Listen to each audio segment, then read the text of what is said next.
Hello everyone, welcome to A Fistful of Dice. My name is Matt. Today, we are going to be talking about Neverwinter Nights. Neverwinter Nights is a computer role-playing game that was released in 2002 by BioWare, who you might be familiar with. And in fact, while you may be more familiar with some of their other games like Knights of the Old Republic, Jade Empire, Mass Effect, Dragon Age, things like that, there's some big names there. None of those games have really had the persistence of Neverwinter Nights. On a personal side, Neverwinter Nights was essentially my life for many years. I played it in various years-long stints from its release up until now, today. This game is 16 years old, and there are still people that play it. There are still people that play every day. There are still people involved in building and modding and reskinning this game. And the game's staying power can be almost solely attributed to something called the Aurora engine. So in this video, we're going to be talking about Neverwinter Nights, the history of the game, what is in the game, and we're going to talk about the multiplayer aspect, how this game really kind of blew every other online role-playing game out of the water completely because of the Aurora engine, the Aurora toolset, and the DM client that was included with the game. Neverwinter Nights is kind of an important game to me. It was something that filled the gaps in my gaming career. I did a lot of writing and just world building within this game, and I made a lot of friends, some of whom that I still talk to this day. And this fire that has been dormant for some time has been rekindled because the publisher Beamdog has recently re-released the original Neverwinter Nights, optimized for modern computers and available on Steam. It also has a brand new multiplayer client, which was a client that was shut down several years ago, and so now people are free to log on and join the servers that they used to enjoy. Enough of my yakking. Let's talk about Neverwinter Nights. So, as I mentioned earlier, Neverwinter Nights was released in 2002, which is fairly close to the release of the 3rd edition of Dungeons & Dragons. And that's mainly what caught my attention about this game when it first came out, because this was around the time that I was getting really heavily into Dungeons & Dragons. I was playing 3rd edition a lot with my family, I was branching off, I was running games for my friends, and I wanted to play more. And Neverwinter Nights was based on the rules of 3rd edition. All of the races, the classes, the feats, the way that skills worked, the way attacks worked, the spells, they were all right from 3rd edition Dungeons & Dragons. It was like taking the 3rd edition Player's Handbook, Monster Manual, and Dungeon Master Guide and putting it into a video game, which was a really, really cool idea. The combat was real time. You could pause it, but it was real time. And so they basically had it where about every 6 seconds, every round, your character was able to do something. And you could queue up actions in combat. So you could say, I want to attack this kobold, take a potion, cast a spell on that person. And you would queue those up. The little icons at the top left of the screen would show what your actions were going to be. And you could cancel and move those actions around if you wanted to in real time. It was kind of a cool dynamic combat system. And the best part about it is that, a lot of real-time and turn-based role-playing game, the combat is not very fun to watch because the characters aren't connecting with each other. They're not hitting each other. They just stand there, and get hit or, they hit other people.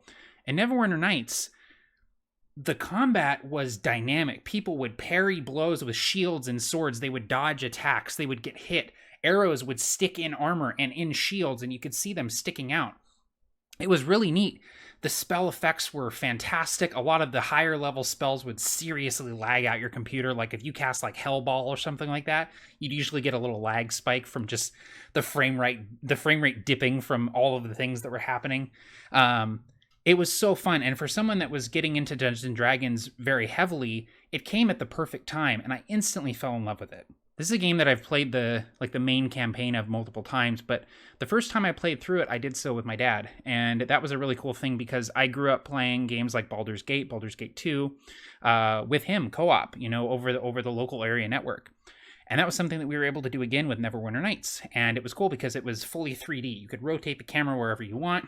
You could put the camera behind your character and do almost like a World of Warcraft.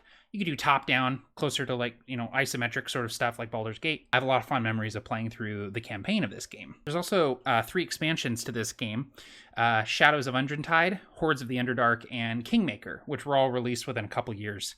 of the original release. Beyond that, the game's toolset allowed both users and BioWare to create modules, which you could pay for, download, and run for a group of people or play through yourself. And that is really where Neverwinter Nights shines. And that's why the game really hasn't been equaled, in my mind, in modern RPGs. Sure, a lot of these modern RPGs and MMO RPGs have amazing visuals, expansive worlds, but there's no other game out there where the worlds are created by players, where you can take anything, any asset from this game and use it for something. You can reskin, remodel, mod the heck out of this game, and it's designed to be that way from the start. And it's so versatile and useful and easy to use that people still use it to this day to teach people how to code and program video games and do level design. In fact, the Aurora engine that Neverwinter Nights came packaged with was later used to make Knights of the Old Republic. Not only could you build worlds to explore, but you could program them yourselves. You could put in NPCs, magic items, boss fights, anything. Just there was no limit. It was a completely limitless world. And that was really, really cool. Not only could you take a module and run it for your friends as the dungeon master, having full control of all the monsters and the NPCs. You could throw traps at them, environmental hazards, move them into different locations, completely structure an adventure and run it for people like you were playing Dungeons and Dragons, but it was in a video game. But you could also create all of those things yourself using the Aurora toolset. If you wanted a new monster, you could make it. You could use any of the models. You could resize them, reshape them, change their colors, download new models if you wanted to. There's an entire community built around making stuff for this game. And now with the Enhanced Edition out, it's all in the Steam Workshop, and it's easier than ever to find stuff to use. If you've ever played like an Elder Scrolls game like Morrowind or Skyrim and you've modded your game out, imagine being able to do that with a game as expansive as Neverwinter Nights, where you're playing with other people and building worlds for your friends. Beyond this, the game is just great. It's a well-made game. All of the campaigns are great. I particularly loved Hordes of the Underdark because it introduced us to the Yawning Portal and Undermountain, which was a place that I wasn't familiar with and then instantly fell in love with. This is a game that's set in the Forgotten Realms, but takes you all over the place and allows you to build stuff outside of the Forgotten Realms. In fact, I distinctly remember playing a few times on a Dark Sun server where they had completely remade it and made a desert world that you could go explore, and they had different races you could play, like Thrykeen and Mull and all kinds of cool stuff like that. It was all possible, and not just possible, but easy to do even if you didn't exactly know what you were doing. The music was great, supplied by the legendary Jeremy Soule, who you probably know from the Elder Scrolls series as well as games like Dungeon Siege and stuff like that. Sound effects were amazing.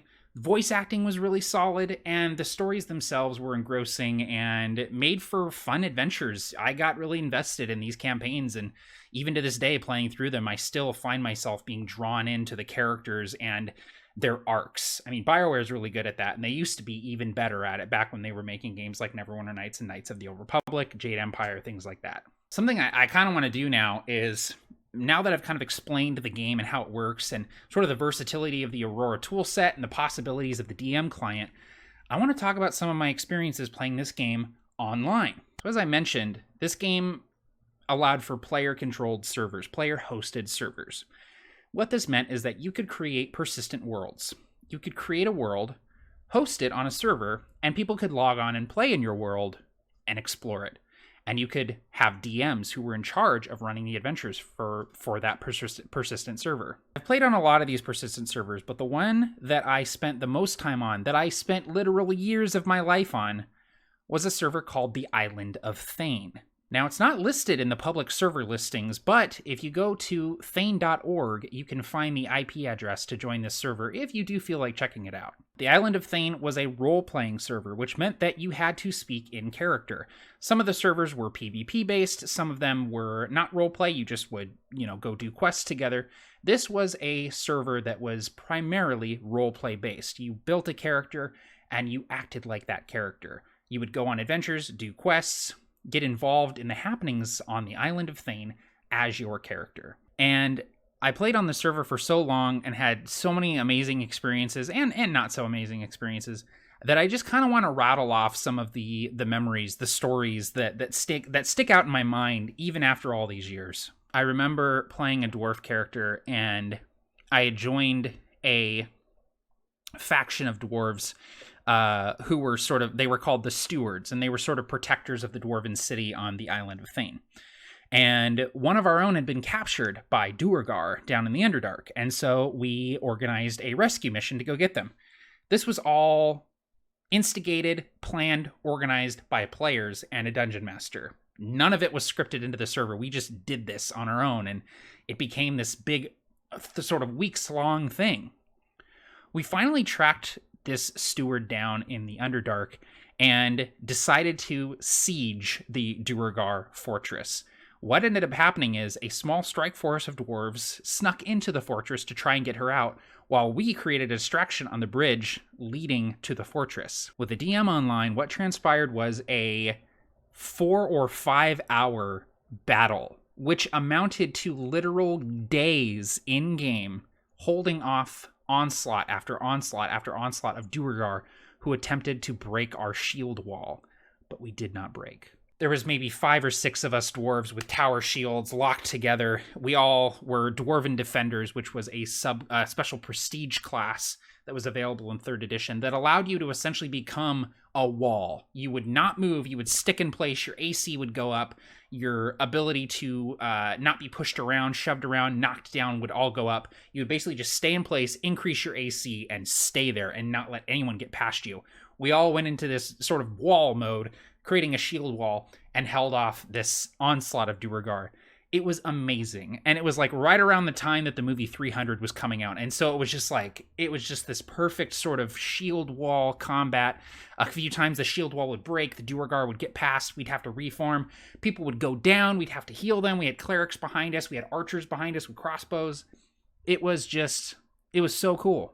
I remember I had a character who was an artificer who would make gear for people, and people would commission him to make swords and weapons and armor and things like that. And the way that the crafting system worked on the server, I could do all of that. I would just need to gather the pieces, and I could create magic weapons and magic armor. My best-selling items were flaming swords. People love flaming swords, or just like weapons with elemental properties on them in general, because they had a really cool visual effect where if it was an acid weapon, it would like drip acid. If it was fired, it would have fire. Lightning would have like static crackling along the edge of it. So people were always commissioning weapons and armor from me. And it was a really fun sort of thing. Like I didn't do much adventuring with that character. I had a workshop, and I just worked in that workshop creating things for people. And that was really, really cool. There was a war at one point. It was mostly player organized, but it pulled in the entire server and most of the DM staff.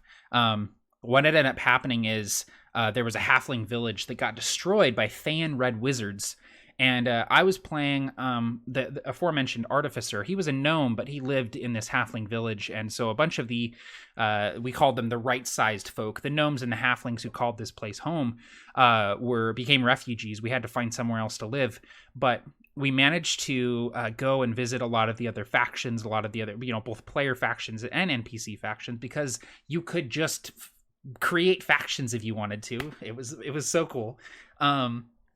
We managed to gain their allegiance, and we went to war. And there was this war that was known as the War of the Ridge Shield, because that's where this the Thane enclave, as well as the village that was destroyed, was on this sort of stretch of coast called the Ridge Shield, and there were battles all over the island, conflict everywhere. And all of the Thane characters became hostile to the guards for some time because they basically had bounties out on their heads.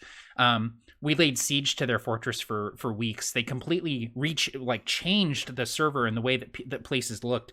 If you went to the Ridge Shield, when you got close to the Thane enclave, you started seeing tents all over the place and NPC soldiers walking all over the place. There was like siege weaponry and stuff like that, and you couldn't get into the Thane enclave because they were all locked up because they were under siege. It was basically like a front for a war, and that was amazing. And if you went into the old halfling village, it was like a nuclear wasteland. Like there was undead all over the place, and that was so cool. And I just remember like being involved in a few of those battles, and also my character, being an artificer, he made weapons for the halflings, for the remaining halflings and gnomes. He created new armor and weapons for them. And the coolest thing about that is after I did that, they changed the armor of the halfling guards on the server to look like the armor that I had designed. And the coolest thing about that is I recently relogged onto the server, more about that later, when Enhanced Edition came out, went to the halfling village, and they're wearing the same armor that I designed like 9 years ago. Players had impact. You could have up to, I think, like 96 people on the server at one time. And so it was sort of a small group of people comparatively. If you look at, the server size of something like WoW, 96 people is almost nothing. But the island was small enough where you felt like it was big and there were places to explore, but you would often run into other people. And there were meeting areas where people would hang out and wait for people, and they would get parties together to go, raid the goblins or go kill a dragon. There were big raid bosses on the island that you could go do that would take all day to do. Normally the DMs would get involved in those too and up the challenge a little bit. But players could have an impact on the server. And if you came to a DM and you said, hey, I want to do this, they would say, cool, let's talk about it. And you would have to put in the effort. You would have to put in the role play to make that happen. So for instance, like my artificer character, who I've talked about on the channel before, by the way. His name was Damp Foyer. I've talked about him a lot. But he had the idea of creating a new workshop in this other village that we had founded after the other village had been destroyed.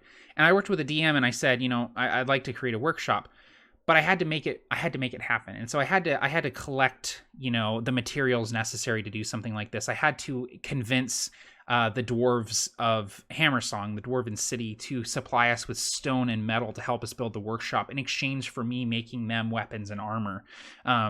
And it was a really cool, it took months. It took months to do, but that workshop is still there on the server. Like, that workshop that I built is still there, and it's mostly empty now, but it's cool that you could enact change on the server, and it would actually happen. I made a lot of friends playing this game, and they were probably the first friends that I made like online through gaming, and they were people that I connected with, on a creative level and on a just sort of a personality level. And these are people that we would play other games together. We would get together and chat outside of the server. But, a lot of those people I lost touch with over the years. And something kind of cool happened the other day. I logged back onto the server, as I mentioned earlier, just to see what was up. I hadn't been online in, probably 6 or 7 years. I hadn't been on the server. And I went on there, and one of the first people I ran into was one of those guys I gamed with back in the day. And it turned out that he had also bought Enhanced Edition and had just recently come back after years away, and was checking things out again. And we met up and we went questing together like no time at all had passed. And that was just a really cool, really nostalgic feeling. Neverwinter Nights to me it's like a piece of me, or it was at one time. And I know that sounds silly, but if you've ever been really into a game or a hobby, you'll know what I'm talking about, where the sounds and the music and the visuals just stir up feelings in me. And there are feelings of friendship, camaraderie, fun, creativity. Neverwinter Nights helped me become a better role player, made me a better dungeon master, taught me how to build things and make things and collaborate with people. When I was in college, I wouldn't play during the year, but every year during finals week, I would start installing it again because I knew that I would want to play over the summer. And, I would have jobs in the summer, but I would come home, I was working retail. I'd come home stinking like retail, and I would log on to Neverwinter Nights and play for 3 or 4 hours, until 2 or 3 in the morning. And that feeling of logging on and seeing your friends on there and going on a quest and not knowing quite what was going to happen, if there was going to be a DM on there that was going to throw a wrench in the works, or whether you'd all die and one of you would have to run back to get med kits to heal everybody, stuff like that. You never really knew what was going to happen, and that feeling of uncertainty and that feeling of adventure is something that I have not found in any other game ever, and probably never will, because a lot of it has to do with the time, the context of me playing that game and the person that I was and the life that I had. I've recently been tinkering with it again now that the enhanced edition is out, and it's been really cool. It's one of those things where it's been so long since I played, I was worried that it wasn't going to be fun anymore, that I was going to log on and all the mystique and allure and nostalgia was going to fade as I realized that this was a game that was dated and not fun anymore and didn't have a lot of the things that I crave in a game now. But I found quite the opposite. I felt like I was coming home, and even though I don't have the time or the energy to play as much as I did and be a really active contributor to a persistent world like the island of Thane, I still found myself having a really good time meeting up with people I used to game with, seeing familiar faces and new faces, going into areas that I used to know by heart and seeing them just slightly changed, over the years. Neverwinter Nights was and remains sort of unparalleled in the player created content. Yes, the game itself is solid. It is great. The campaign, the single player campaign is great. It's even better if you can find someone to co-op it with. The expansions are wonderful. Premium modules are great. But where Neverwinter Nights really shines is on the front of player created content. Servers created and hosted by the players. Worlds created by people who are super passionate about world building. And a lot of those worlds are still there. They've been there for over a decade. Some of these worlds have been running for 15 years or more, and there are still people on them playing. They're still being expanded upon, still being built.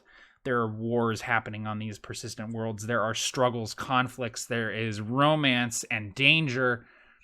Neverwinter Nights is a game experience unlike any other video game I've ever played, and I don't say that lightly. A lot of this has been colored by my nostalgia, obviously, and the fact that I enjoyed playing this game with my dad, and then later, finding a lot of friends through this game and actively participating in a lot of awesome stuff that happened on this persistent world. But beyond that, the game is just wonderful.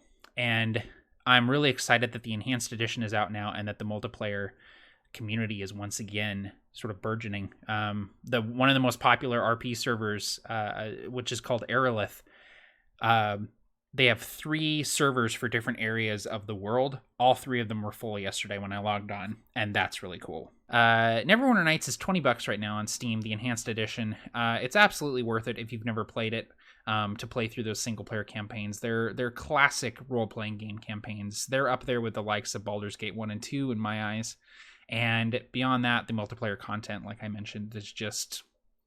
it's fantastic. It is unmatched. It remains unmatched. So... have you ever played Neverwinter Nights? Let me know in the comments below. And if you have some cool memories or stories about your experience playing Neverwinter Nights or games like Neverwinter Nights, you can go ahead and leave them in the comments below. I'd love to hear them. That is my video about Neverwinter Nights. I said I would do it, and I did it. And I love this damn game. So definitely check it out. All right, take care, everyone. Happy gaming all, and I'll see you on Neverwinter Nights.